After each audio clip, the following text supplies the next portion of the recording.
What's up, guys? Nick here, and welcome back to another review. Today I'm going to be reviewing Bravely Default for the 3DS. Now, this game came out back in, I think, 2013, 2014, somewhere around there. And there's also been a sequel that was recently that came out, which was in 2016, called Bravely Second. And both of them are very good RPGs from the Square Enix, which made other great RPGs like Chrono Trigger, Super Mario RPG, and so many more. So this game is just as good as the other RPGs that Square Enix has made, and it really doesn't get as much recognition, and it's not really that it's kind of underrated as a 3DS game.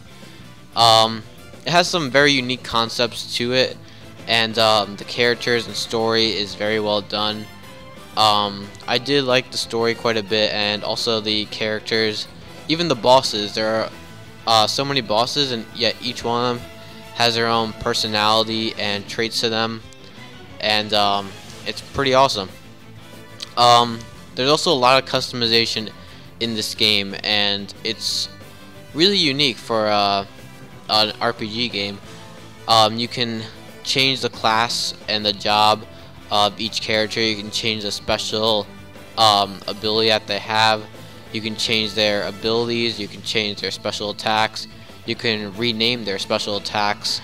You can say what they. You can rename like what their catchphrases wants to be, and so many more things that you can do in this game, which is pretty amazing. So the game starts off, you play as this character named Tiz, and you later on find your other three partners, like in most traditional RPGs where you have 4 characters.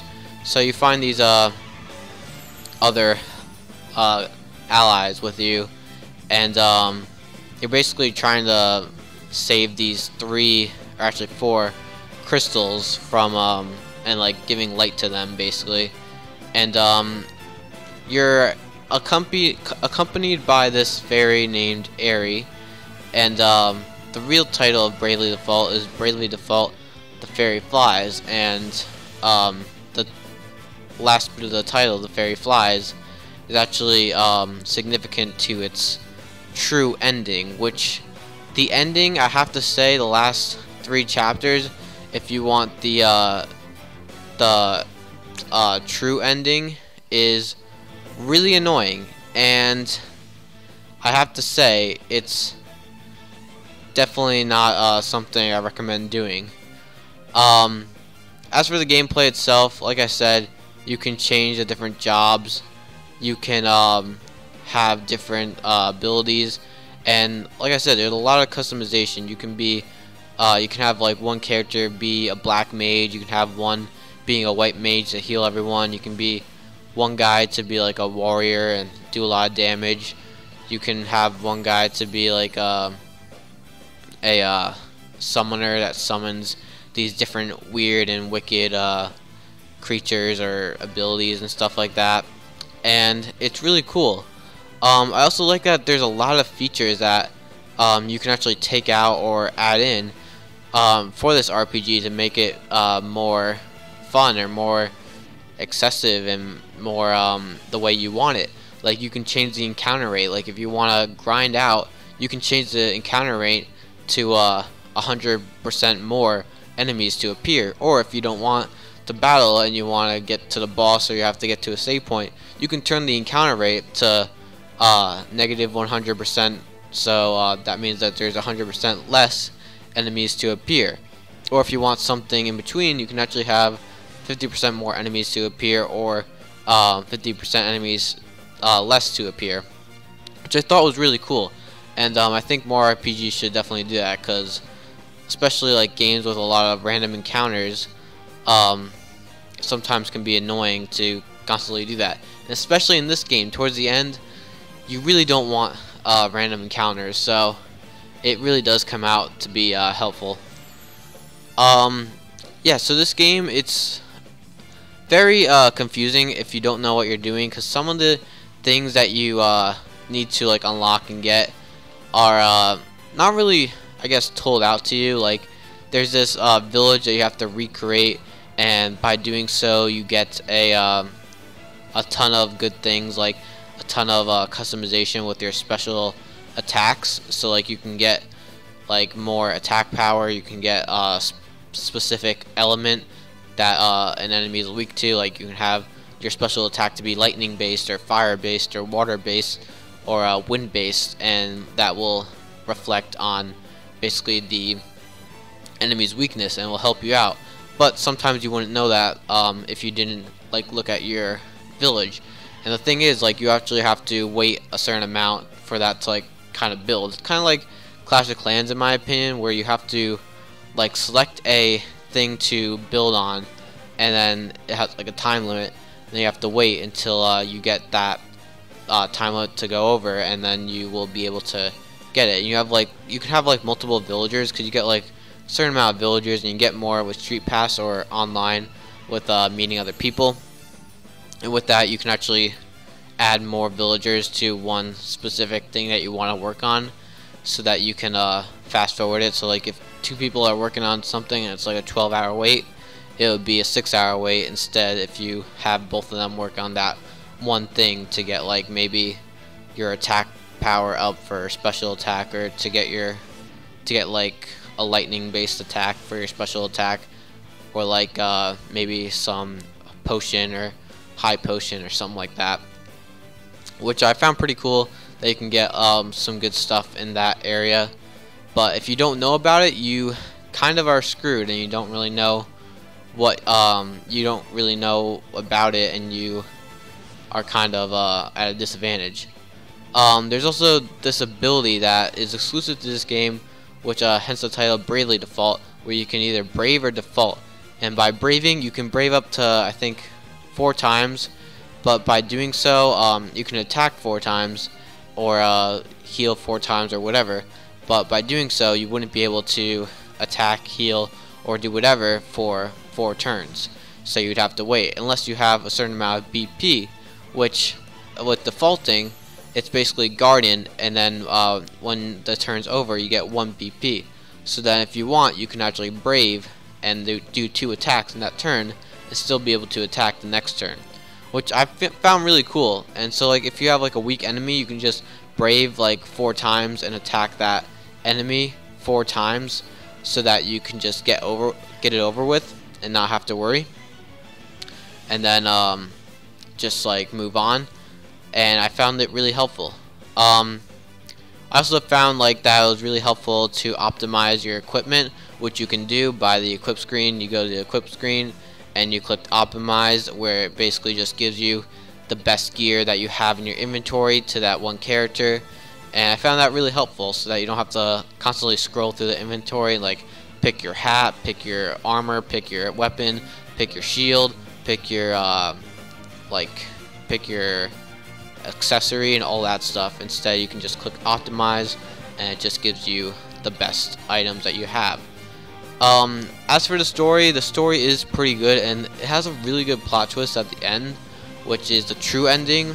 But like I said before, it's not really worth it in my opinion. So basically, once you beat the game, or beat the game in quotations, you get like most of the job abilities that you can have your characters to be and all that stuff. And once you beat the game, you find this like character that looks like one of your allies, and then basically the game restarts and like a new, I guess, dimension comes out. So basically it's, I guess, a parallel universe where everything is kind of the same and you have to do everything over again, but it's a bit different. Like, it's a different dimension and something different happens every time. But with that, you still have to fight basically all the bosses. Actually, I think most of the bosses are mandatory, and then the ones that are required are the 4 main bosses to bring the crystal back to life. But the bosses are not as easy as they were the first time. They are just as hard as like how you leveled up. So basically they're just as hard as the fake final boss. And then once you beat all that and like you try and beat the bosses for the to awaken the crystals and stuff, you are basically are at a disadvantage because you mainly will be under leveled and you have to go through all those areas again and get to the end to awaken all 4 crystals across the world, which it's not that bad because you actually have an airship to go around and stuff, but it's really annoying just to go back over to those places. Then you have to beat the game again, and then like it'll go to another alternate dimension. This time you get a key, and there are these blue chests around the entire world that you like look for, and you find like other chests in other areas, and then you find these blue chests and you wonder how to unlock them. Well, the way to unlock them is by beating the game a second time, and you get this chest key that's like lying around you where you wake up for the second time. And then once you get that, you basically want to go to every single area again and find those blue chests, because apparently they have the best items in the game. I didn't really go to them. That's when I stopped, because I was basically done with the game, because I think I actually had to beat the game again. So actually that was the third time I beat, or the second time I beaten it, but I was on my like 3rd parallel universe where it was like chapter 6 or whatever out of 8.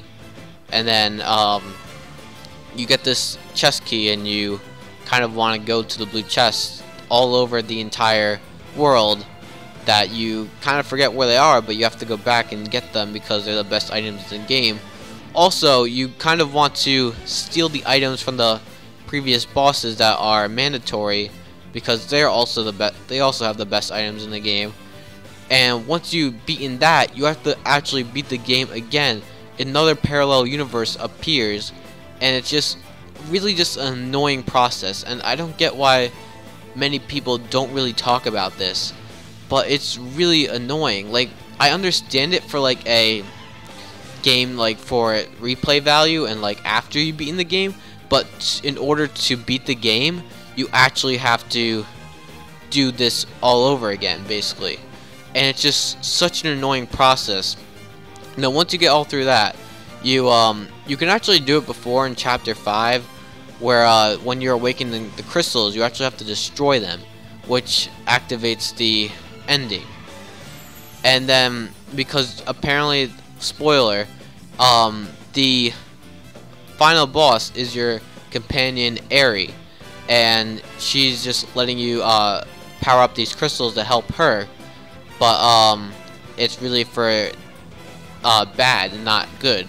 So when you destroy the crystals, she gets all mad and kind of betrays you and starts attacking you, and it's kind of weird. Like, it really is a major plot twist that I never expected. Like, imagine like in a Legend of Zelda game where Navi was the final boss instead of Ganon.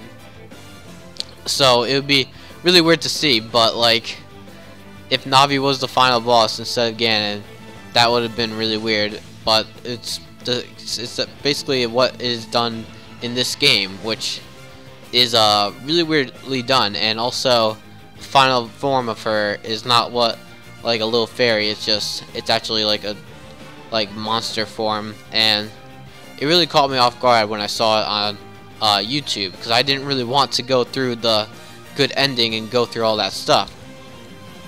Also, another thing I want to mention is that with the customization and having it you want your way, I forgot to mention that you can actually fast forward through the boss battles, where you can actually click on the D-pad, the right key, to fast forward your battles so that the movement speed and the attacking and all that stuff is much more faster, which I found was pretty helpful, because sometimes you just want to get through a battle really fast, and leveling up and to grind, it helps tremendously.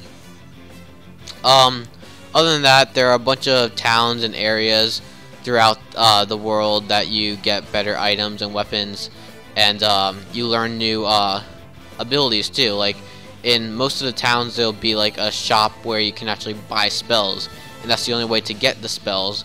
So you have to buy your spells, but then you can't use those spells unless you have unless you're like a certain level for that job. So like if you're a black mage and you have like thunder and like lightning and all that stuff, but if you want to have a better, like I think it's called Thundera or something like that, which is like a level 4 dark mage, but you need to be a level 4 dark mage in order to get it.